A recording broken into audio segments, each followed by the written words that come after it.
하나님의 말씀은 에스겔서 1장 1절부터 3절까지의 말씀입니다.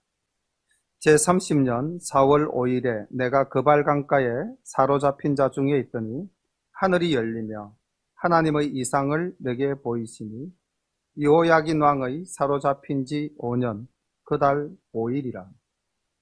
갈대아 땅 그발 강가에서 여호와의 말씀이 부시의 아들 제사장 나 에스겔에게 특별히 임하고 여호와의 권능이 내 위에 있느니라. 아멘. 이제 우리가 이스라엘의 역사와 더불어서 성경의 또 연대기적 순서에 따라서 우리가 이제 에스겔서 말씀을 들어가게 되는데, 사실은 굉장히 요한계시록만큼 어려운 부분이 있어서 조금은 제가 또 잘 해낼 수 있을까, 또 이 기회를 통해서 또 말씀 공부를 좀 더 열심히 해야 되겠다, 하여튼 걱정 반 또 각오 반으로 이 본문을 시작을 합니다. 에스겔서에서 나타나는 이 모습과 요한계시록에서 나타나는 모습이 너무나 많이 닮았어요. 그리고 요한계시록에서 요한이 하늘에 올라가서 하나님의 그 하늘 보좌를 바라보았는데, 오늘 이 에스겔서에서도 에스겔이 하나님 나라의 영광을 바라보는 그러한 모습으로 이 에스겔서가 이제 시작이 됩니다. 이 에스겔이라는 사람의 이름의 뜻은 하나님이 강하게 하신다, 이런 뜻을 가진, 이름을 가진 선지자입니다. 그리고 이 에스겔이 활동했을 때에 그 동시대에 활동했던 선지자가 있는데 누군지 잘 아시죠? 이거는 예레미야, 다니엘입니다. 그렇죠? 그런데 예레미야는 어디에서 활동을 하고 있습니까? 동국 이스라엘에서 선지자로서 조국의 흥망성쇠를 바라보면서 눈물 어린 예언을 하고 있습니다. 그런데 그 이스라엘이 멸망하는 상황, 이스라엘의 자체적 상황을 예루살렘에 있는 예레미야보다도 더 이 바벨론 강가에 있는 에스겔이 더욱더 선명하게, 분명하게 그 멸망의 원인을 말씀으로 기록하고 있습니다. 그러니까 이게 참 놀라운 은혜죠. 예루살렘에서 이루어지고 있는, 예루살렘 성전 안에서 이루어지고 있는 그 우상을 섬기고 하나님이 탄식하고 떠나는 그 장면이 예레미야는 표현하지 않았잖아요. 그런데 에스겔이 그 장면을 아주 생생하게 현지 중계 방송하듯이 말씀으로 표현하고 있다. 하나님께서 얼마나 이 에스겔을 높이 사용하고 계시는지 우리가 또 볼 수가 있습니다. 또 한편으로는 에스겔보다도 먼저 1차 포로 시기에 끌려갔던 다니엘은 왕궁에서 바벨론 왕궁에서 고위 관료로 일하면서 또 하나님의 계시를 받아서 바벨론의 역사와 함께 또 이스라엘의 회복과 구원에 대해서 이야기하고 있죠. 그래서 어떻게 보면은 요 BC 586년에서 560년 어간에는 예레미야, 에스겔, 다니엘 3명의 선지자가 각각의 위치에서, 한 사람은 예루살렘에서, 한 사람은 바벨론의 수도에서, 또 한 사람은 포로지에서 이스라엘 백성들과 함께 거하면서 이렇게 삼각 편대를 이루고 역사를 징계해 가면서 하나님의 말씀을 증언하고 있습니다. 역사적 배경으로는 유대 여호야긴 왕이 사로잡힌 지 5년째다, 이렇게 이야기를 하고 있으니까 여호야긴 왕이 사로잡힌 것은 BC 597년 바벨론의 제2차 예루살렘 침략됩니다. 이때 이제 여호야긴과 더불어서 에스겔이 포로로 끌려가는데, 그로부터 약 한 22년 정도 에스겔이 이제 선지자로서의 사역을 합니다. 그래서 BC 593년부터 BC 571년까지 바벨론에서 유다의 심판과 회복을 예언하고 있습니다. 주제는, 이 에스겔서의 주제는 이스라엘은 회복되고 하나님의 나라는 이루어진다. 그래서 사실 하나님의 나라가 이루어지는 그 장면은 사실 오늘날도 많은 성경학자들이 풀어내지 못하는 그러한 부분입니다. 그리고 오늘 이 본문을 제가 1절부터 3절까지 읽었는데 에스겔의 신분이 뭡니까? 제사장이죠, 제사장. 그래서 좀 독특한 신분을 지닌 선지자입니다.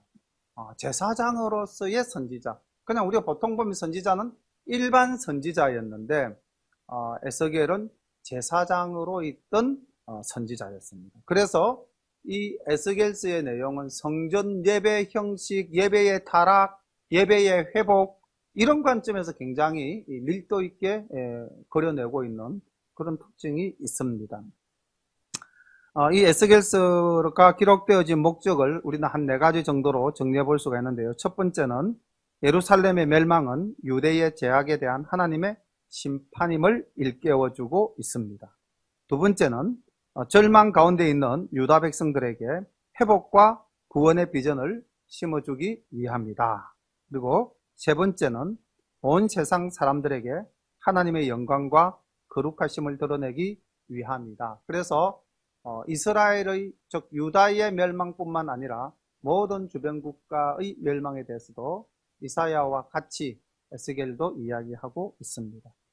그 다음 네 번째, 하나님의 모든 백성에게 천국에 대한 소망을 심어주기 위함이다. 아까 마지막 회복되는 하나님의 나라, 우리가 요한계시록에서 만나는 새 예루살렘 성, 이러한 것들에 대한 이야기가 이 에스겔서에 기록되어져 있고요. 에스겔서는 크게 4개의 단락으로 나눌 수가 있는데 1장부터 3장까지는 에스겔의 소명과 사역에 대해서 주제를 두고 이야기를 하고 있고요. 4장부터 24장까지는 유다에 대한 심판의 이야기를 맞춰서 하고 있습니다. 그리고 세 번째 주제가 25장부터 32장까지 이스라엘의 주변국, 열방에 대한 심판을 이야기하고 있습니다. 그리고 가장 이제 어려운 부분, 난제로 꼽히고 있는 부분이 바로 네 번째 영역인데 이스라엘의 회복과 종말론적 완성. 그러니까 사실 이 시대도 아니고 신약 시대도 아니고 구약 시대인, 그것도 포로기 시대인 에스겔서에서 종말론적인 이야기가 나오고 있다. 물론 다니엘서에서도 종말론적인 이야기가 나오고 있습니다. 그러한 특징을 가진 에스겔서, 굉장히 또 긴 내용이고 좀 어려운 부분도 많아서 어쨌든 걱정도 되지만은 또 열심히 공부를 할 수 있는 계기가 되어서 각오를 다지면서 한번 시작을 해보도록 하겠습니다. 1장부터 어렵습니다. 읽어도 모릅니다. 아무리 봐도 이해가 안 됩니다. 그래서 거기서 깨달은 진리가 있습니다. 미리 말씀드리자면은 어떤 진리일까요? 우리의 사고로, 인간의 지성과 인간의 지식으로 하나님 나라를 알고자 하는 것은 잘못됩니다. 그래서 우리는 겸손해야 될 줄로 믿습니다. 이 말씀을 준비하면서 몇 번을 읽어도 이해가 안 돼요. 그래서 내린 결론이 그랬습니다. 내 짧은 지식으로, 내가 가진 생각으로 이 말씀을 완전히 이해한다는 것은 불가능하다. 그렇지만은 함께 보겠습니다. 제30년 4월 5일에 내가 그발 강가에 사로잡힌 자 중에 있더니 하늘이 열리며 하늘이 열리며 하늘이 열렸다는 거예요. 하늘이 하나님의 이상을 내게 보이시니 여호야긴 왕의 사로잡힌 지 5년 그 달 5일이라 갈대아 땅 그발 강가에서 여호와의 말씀이 부시의 아들 제사장 나 에스겔에게 특별히 임하고 여호와의 권능이 내 위에 있느니라. 여기서 우리가 아까 말씀드렸던 제사장 에스겔에게 하나님의 사명이 임했다는 것입니다. 그리고 여기서 말하는 제30, 우리 선지서 중에서 유일하게 언제 내가 기록했다라는 이 시기를 이야기하고 있는 유일한 선지자가 에스겔입니다. 그런데 사실 이 1장에 나오는 30년이 도대체 어떤 30년인가에 대한 참 그 해석들이 많은데 가장 합리적인 해석을 본다면은 이 30년은 에스겔이 30살 되는 해, 이렇게 보는 것이 가장 합리적인 것 같습니다. 왜냐하면은 바벨론이 세워진 지 30년도 아니고 이스라엘이 멸망당한 지 30년도 아니고 자기가 포로로 끌려간 지 30년 된 것도 아니고, 그러니까 30년이라는 이 시간을 역사적 사건에 빗대어서 갖다 붙일 만한 데가 별로 없었다는 거예요. 뭐 어떤 이들은 요시아의 종교개혁 이후 30년이다 뭐 그렇게 이야기하시는 분들도 있는데 그것도 아닌 것 같고, 그래서 가장 합리적인 것이, 예수님도 몇 살부터 활동을 하셨습니까? 30살부터. 그래서 에스겔이 선지자로서 활동할 수 있는 그 나이가 되었을 때에 하나님께서 그를 특별히 부르셔서 사용하셨다. 이렇게 해서 30년을 이제 이해하기로 합니다. 그리고 아까 연도는 이때가 BC 597년에서 잡혀간 지 5년째니까 593년 또는 592년으로 보면 될 것 같고요. 지금으로부터 약 한 2500년 전이죠. 그죠? 590이니까 그건 2600년 전이죠. 그죠? 아주 먼 옛날의 이야기입니다. 이걸 우리가 조금 생각을 해야 되거든요. 2600년 전에 보고 설명한 것, 2600년 전에 하나님 나라를 보고 기록한 것. 그런데 2000년 전에 또 하나님 나라를 보고 기록한 사람이 있죠. 세례 요한. 죄송합니다. 사도 요한. 사도 요한이 요한계시록에서 하나님 나라를 보고 기록을 했잖아요. 그러니까 오늘날 우리가 생각하는 관점과는 굉장한 차이가 있다라는 것을 우리가 전제를 해야 될 것 같습니다. 그리고 우리가 꼭 하나 이 1절부터 3절까지 해서 우리가 오늘 저녁에 은혜 받고자 하는 한 말씀은 마지막 3절 끝부분입니다. 여호와의 권능이 내 위에 있으니라.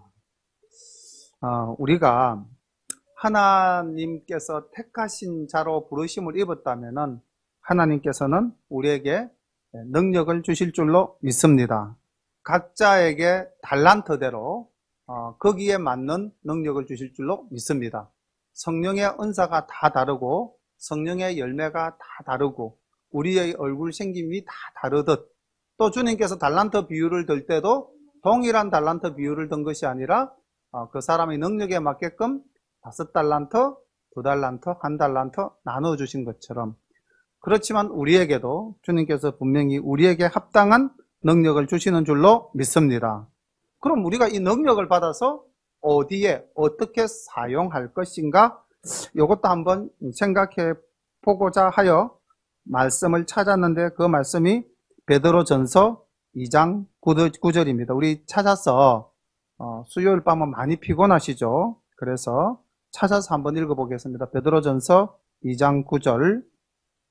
왜 하나님이 우리에게 능력을 주실까? 우리가 하나님으로부터 능력을 받았다면은 우리는 어떠한 일을 해야 할까? 우리의 사명이 뭘까? 하나님께서 우리에게 능력 주셨을 때 우리에게 무엇을 기대하시는가에 대한 답변이 베드로전서 2장 9절에 나와 있습니다. 우리 함께 읽어보겠습니다. 시작. 오직 너희는 택하신 족속이요 왕같은 제사장들이요 거룩한 나라요 그의 소유된 백성이니 이는 너희를 어두운 데서 불러내어 그의 기이한 빛에 들어가게 하신 자의 아름다운 덕을 선전하게 하려 하심이라. 아멘. 하나님께서 우리를 택하셔서 능력을 얼마나 주셨냐면은 왕같은 제사장, 거룩한 나라, 하나님의 소유된 백성, 이렇게 우리의 신분을 수직 상승시켜 주셨습니다. 그리고 이를 통해서 하나님은 그 하나님의 아름다운 덕을 우리가 전하게끔 하기 위하여, 그러니까 우리의 삶의 모습이 하나님의 영광을 나타내어야 된다는 거죠. 내 삶의 모습이 외인들에게, 믿지 않는 자들에게 손가락질을 당하게 되고 그들의 입방아에 오르게 된다면은 이거는 하나님께서 우리를 택하셨다는 것하고는 너무나 거리가 먼 우리의 모습이 되는 것입니다. 그래서 에스겔에게 하나님의 권능이 임하셨듯이 우리에게도 각각의 달란트에 맞는 권능이 주어졌음을 믿으시기를 바랍니다. 4절부터 이제 굉장히 어렵습니다. 그래서 이제 쭉 본문을 한번 읽어보겠습니다. 혹시 이해가 되시는 분은 나중에 설명을 따로 좀 해주시기 바랍니다. 첫 번째 이야기가 4절부터 14절까지인데 여호와께 수종드는 내 생물의 환상입니다.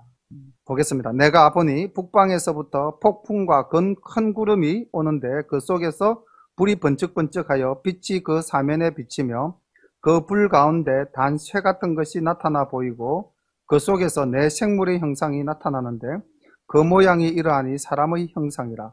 각각 내 얼굴과 내 날개가 있고 그 다리는 곱고 그 발바닥은 송아지 발바닥 같고 마강한 구리같이 빛나며 그 사면 날개 밑에는 각각 사람의 손이 있더라. 내 생물의 얼굴과 날개가 이러하니 날개는 다 서로 연하였으며 행할 때에는 돌이키지 아니하고 일제히 앞으로 곧게 행하며 그 얼굴들의 모양은 넷의 앞은 사람의 얼굴이요 넷의 우편은 사자의 얼굴이요 넷의 좌편은 소의 얼굴이요 넷의 뒤는 독수리 얼굴이니 그 얼굴은 이러하며 그 날개는 더러 펴서 각기 둘씩 서로 연하였고 또 둘은 몸을 가리웠으며 신이 어느 편으로 가려면 그 생물들이 그대로 가되 돌이키지 아니하고 일제히 앞으로 곧게 행하며 또 생물의 모양은 숯불과 횃불 모양 같은데 그 불이 그 생물 사이에서 오르락 내르락 하며 그 불은 광채가 있고 그 가운데서는 번개가 나며 그 생물의 왕래가 번개같이 빠르더라. 하나님 보좌에 있는 내 생물의 형상인데 날개가 4개가 있다. 그 날개 4개 밑에 손이 4개가 있다. 사람의 형상이다. 얼굴이 4개다. 앞, 뒤, 좌우가 다 다른 얼굴이더라. 자, 이렇게 우리가 그려볼 수밖에 없습니다. 그런데 이 본문에서 언급되고 있는 내 생물은 하나님의 천사다라는 것이 10장 14절에 나타나고 있습니다. 10장 14절을 보면은 에스겔서 10장 14절입니다. 그룹들은 각기 4면에 있는데 첫면은 그룹의 얼굴이요 둘째 면은 사람의 얼굴이요 셋째는 사자의 얼굴이요 넷째는 독수리의 얼굴이더라. 이렇게 기록되어져 있죠. 그리고 뭐라고 15절에 기록되었냐면은 그 그룹들이 올라가니 그들은 내가 그발강가에서 보던 생물이라. 그러니까 1장 그발강가에서 내가 내 생물을 봤는데 이 생물에 대한 부수적 기록이 10장에 나타나고 있고 10장에서는 이 내 생물을 뭐라고 그러냐면 케루빔, 그룹, 천사라고 이야기하고 있습니다. 그러니까 우리가 엔젤, 천사라고 하는 것에 대한 환상도 이제는 좀 깨야 되죠. 우리는 보통 뭐 천사, 아기 천사 이래가지고 뭐 굉장히 천사는 화려하고 꼭 동양에서 나오는 선조처럼 그렇게 생각하는데 뭐 이렇게 얼굴이 아주 다양한 사면의 얼굴을 가진 4개의 날개를 가진 요한계시록을 보면 또 6개의 날개를 가져갔다고도 이야기를 하고 있습니다. 자, 이런 모습인데 요한계시록에서는 보니까 똑같은 모습입니다. 이 우리가 10절에서 봤던 에스겔서 10장에서 만났던 이 내 생물의 모습과 요한계시록 4장 6절에서 만나는 모습이 동일합니다. 한번 보겠습니다. 약 600년의 아니죠 700년이죠. 요한이 이 하늘나라를 올라가서 본 거는 AD 약 한 90년에서 100년경이니까 BC 592년에서부터 보면은 약 한 700년 정도 텀을 두고 있는데 보겠습니다. 요한계시록 4장 6절 보좌 앞에 수정과 같은 유리바다가 있고 보좌 가운데와 보좌 주위에 네 생물이 있는데 이 네 생물 똑같죠? 네 생물이 있는데 앞뒤에 눈이 가득하더라. 그 첫째 생물은 사자 같고 그 둘째 생물은 송아지 같고 그 셋째 생물은 얼굴이 사람 같고 그 넷째 생물은 날아가는 독수리 같은데 네 생물이 각각 6날개가 있고 그 안과 주위에 눈이 가득하더라. 기본적인 구조가 똑같죠. 그래서 에스겔이 본 하나님 보좌의 네 생물이나 사도 요한이 본 하늘나라의 보좌의 네 생물은 같은 모습을 하고 있다. 이제 우리가 이렇게 정리를 할 수가 있을 것 같습니다. 그리고 15절로 갔어요. 내가 그 생물을 본적 그 생물 곁 땅 위에 바퀴가 있는데 그 네 얼굴을 따라 하나씩 있고 그 바퀴의 형상과 그 구조는 넷이 한결같은데 황옥 같고 그 형상과 구조는 바퀴 안에 바퀴가 있는 것 같으며 행할 때는 사방으로 향한 대로 돌이키지 않고 행하며 그 둘레는 높고 무서우며 그 네 둘레로 돌아가면서 눈이 가득하며 생물이 행할 때에 바퀴도 그 곁에서 행하고 생물이 땅에서 들릴 때에 바퀴도 들려서 어디든지 신이 가려 하면 생물도 신의 가려 하는 곳으로 가고 바퀴도 그 곁에서 들리니 이는 생물의 신이 그 바퀴 가운데 있습니다. 저들이 행하면 이들도 행하고 저들이 그치면 이들도 그치고 저들이 땅에서 들릴 때에는 이들도 그 곁에서 들리니 이는 생물의 신이 그 바퀴 가운데 있음이더라. 이렇게 해서 이제 내 생물에 따른 내 바퀴에 대한 환상인데 꼭 오늘날 보면 뭐 비슷하게 유추가 가능하냐면은 비행접기 비슷하다라는 느낌을 받습니다. 우리가 바퀴가 이렇게 서 있는 바퀴라고 생각할 수도 있겠지만 누운 바퀴라고 생각하시면은 바퀴 안에 바퀴가 있다 이거 가능할 수 있잖아요. 그죠? 그래서 어쨌든 내 바퀴는 내 생물과 함께 있고 내 생물과 내 바퀴는 동일하게 같이 움직이더라. 이렇게 이제 기록되어져 있습니다. 그래서 아까 제가 모두에 말씀드렸다시피 이걸 우리의 이성으로, 우리의 상식으로, 우리의 지식으로 이 지금 내 생물과 내 바퀴의 모양을 그려낸다든지 기능을 찾아낸다든지 이런 것들은 제가 볼 때는 우리의 생각으로는 거의 불가능한 것입니다. 그래서 하나님 나라의 이 신비하고 기이로운 모습을 우리는 이해할 수 없음을 우리가 고백해야 할 줄로 믿습니다. 그리고 우리가 이렇게 부족하다 라고 고백하는 것이 사실 이게 우리의 모습이 되어야 되지 않겠습니까? 내가 뭐 다 알 수 있다. 내가 가진 능력으로 나는 뭐든지 다 할 수 있다. 내가 다 알고 내가 다 하고 뭐 그런 능력을 내가 가졌다라고 한다면 이거 얼마나 교만한 생각. 오늘날 이 시대의 바벨탑은 과학이지 않습니까? 내가 다 할 수 있다. 내가 알고 있다. 그렇게 해서 알고 있는 걸 가지고 할 수 있는 것을 계속 만들어 나가니까 이게 이제 어디까지 왔습니까? 사람의 생명까지 왔지 않습니까? 알고 있는 지식으로는 이런 것도 있습니다. 사람의 뇌를 끄집어내서 뇌 이식 수술을 한다고 합니다. 그럼 육신은 그대로인데 뇌가 이대로 오면은 나의 육체와 나의 이 이성적 사고 구조 전부 다가 파달라 버리죠. 그러니까 얼마나 이건 하나님에 대한 이 도전입니까? 사실은 우리가 장기 이식 수술 하는 것도 물론 사람의 편에서 봤을 때, 인간의 편에 봤을 때는 내 생명이 연장되고 내 아픈 부위를 회복시킬 수 있기 때문에 뭐 합리적이고 좋게 느껴질 수도 있겠지만은 하나님의 영역에서 본다면은 이거는 하나님의 창조 질서에 대한 굉장한 도전이죠. 그래서 우리가 이 의학 기술이라든지 과학 문명을 무조건 맹목적으로 좋다 하고 쫓아가는 것이 옳은 것인가 한번 깊이 생각해 볼 필요도 있을 것 같습니다. 그리고 우리는 기본적으로 하나님 앞에서 우리의 부족함을 고백하는 그런 겸손한 모습이 우리의 모습이 되어야 될 줄로 믿습니다. 22절부터 말씀을 봅니다. 그 생물의 머리 위에는 수정 같은 궁창의 형상이 펴 있어 보기에 심히 두려우며 그 궁창 밑에 생물들의 날개가 서로 향하여 펴 있는데 이 생물은 두 날개로 몸을 가리웠고 저 생물도 두 날개로 몸을 가리웠으며 생물들이 행할 때에 내가 그 날개 소리를 들은 적 많은 물소리와도 같으며 전능자의 음성과도 같으며 떠드는 소리 곧 군대의 소리와도 같더니 그 생물이 설 때에 그 날개를 들이우더라. 그 머리 위에 있는 궁창 위에서부터 음성이 나더라. 그 생물이 설 때에 그 날개를 들이우더라. 그 머리 위에 있는 궁창 위에 보좌의 형상이 있는데 그 모양이 남보석 같고 그 보좌의 형상 위에 한 형상이 있어 사람의 모양 같더라. 내가 본 적 그 허리 이상의 모양은 단채 같아서 그 속과 주위가 불 같고 그 허리 이하의 모양도 불 같아서 사면으로 광채가 나며 그 사면 광채의 모양은 비 오는 날 구름에 있는 무지개 같으니 이는 여호와의 영광의 형상의 모양이라. 내가 보고 곧 엎드려 그 말씀하신 자의 음성을 들으니라. 지금 하늘나라의 영광의 형상을 이제 에스겔이 보고 있는 장면입니다.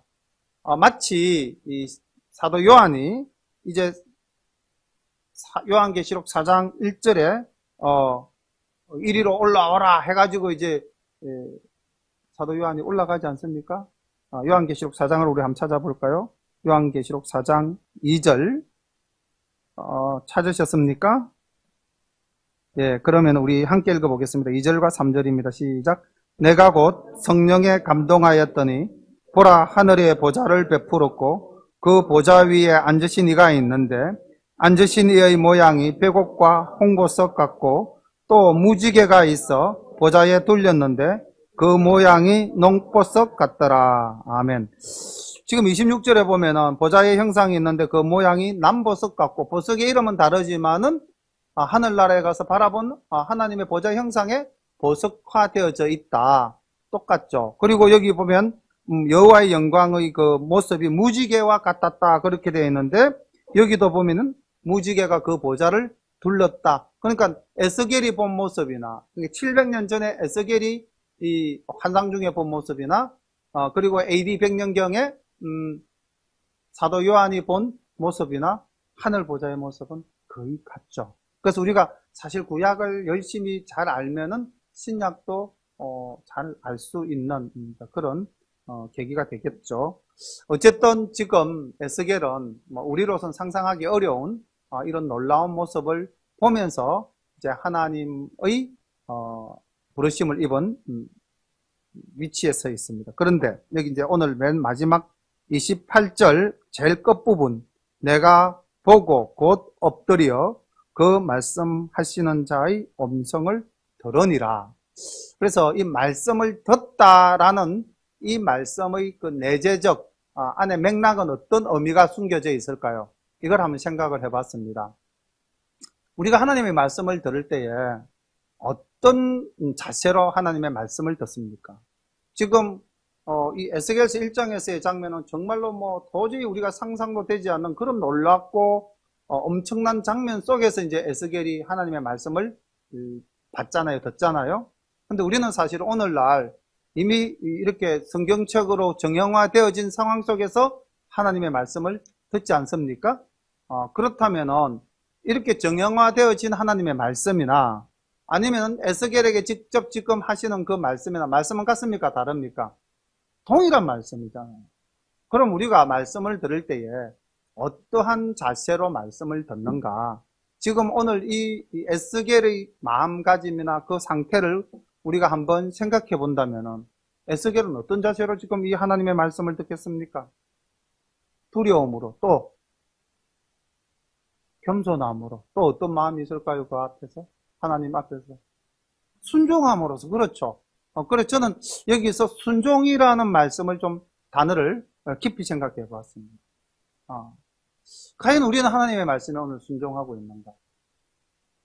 우리는 이런 웅장한 모습이 없기 때문에 하나님의 말씀을 이 장면에서의 상황과 다르게 해석을 한다면은 이거는 우리가 조금 더 깊이 생각해 봐야 될 문제가 아니겠습니까? 하나님의 말씀은 예나 지금이나 살아서 그대로 역사하시는 원동력이 있는, 능력 있는 말씀이지 않습니까? 그런데 에스겔은 이렇게 귀하게 말씀을 받았는데 우리는 어떻게 말씀을 받고 있는가? 말씀을 전가하는 저부터 반성을 해야 되겠다라는 생각이 들었습니다. 그래서 오늘 우리가 에스겔서 1장을 시작하면서 우리는 하나님으로부터 능력받은 자다. 그리고 능력받은 자는 그 능력받은 자의 사명이 있다는 거죠. 아까 우리가 베드로전서 2장 9절에서 살펴보셨다시피 우리는 하나님의 덕을 선전하게 하는 것, 우리가 하나님의 영광을 나타내는 것, 우리가 하나님의 말씀을 세상에 널리 전하여 이 세상을 복음화하는 것, 이게 우리의 사명이라는 거죠. 능력받은 성도들의 사명. 그리고 우리는 오늘 맨 마지막 절에서 또 한 번 더 결단하게 되죠. 우리에게 주시는 하나님의 말씀을 우리는 어떠한 자세로 받아들이자? 겸손하게 순종하는 마음으로, 그 말씀에 충성하는 마음으로 우리가 그렇게 하나님의 말씀을 받아들여야 되지 않겠는가. 그리고 하나님의 말씀을 대할 때에 우리가 도저히 이해하기 어려운 부분이 있다. 우리의 지식으로 풀려고 하지 말자. 말씀은 은혜대로 그대로 받자는 겁니다. 그렇게 할 때에 또 성령님이 우리에게 역사하시면은 내가 어저께 볼 때 깨닫지 못했던 말씀을 오늘 성령님이 역사하시면 깨달을 수도 있지 않습니까? 내 힘으로 깨닫는 것이 아니라 성령님의 역사하심으로 깨닫는 그러한 우리 열린 가족 모두가 되시기를 간절히 축원합니다. 기도드리겠습니다. 오늘 이 주신 말씀 붙잡고 우리가 각자 결단하는 시간 우리 함께 기도드리겠습니다. 사랑의 아버지 하나님, 감사드립니다. 오늘도 귀한 말씀으로 우리에게 능력과 함께 주님 말씀 주실 때 우리가 주님의 능력을 힘입어서 아버지 주님께 더욱더 충성한 우리 모두가 될 수 있도록 인도하여 주시옵소서. 저의 부족함을 용서해 주시옵소서. 저의 나약함도 주님 용서해 주시옵소서. 두려워하며 떨고 있는 저의 모습을 주님 용서해 주시옵소서. 아버지 하나님 담대하라고 여호수아에게 말씀하시고 또 에스겔에게 말씀하신 하나님의 말씀 이제인 위에도 온전히 이루어지기를 간절히 소망합니다. 하나님 우리 아버지께서 능력으로 함께해 주시기를 간절히 바라옵고나 우리 모든 열린 가족들에게도 하나님 주님께서 주시는 능력을 아버지 힘입어 더욱더 담대하게 주님의 말씀에 순종하며 아버지 주님 말씀에 충성하는 우리 모든 열린 가족과 될 수 있도록 인도하여 주옵소서. 주께서 은혜를 더욱하여 주실 줄로 믿사옵고 간구할 때마다 예수님의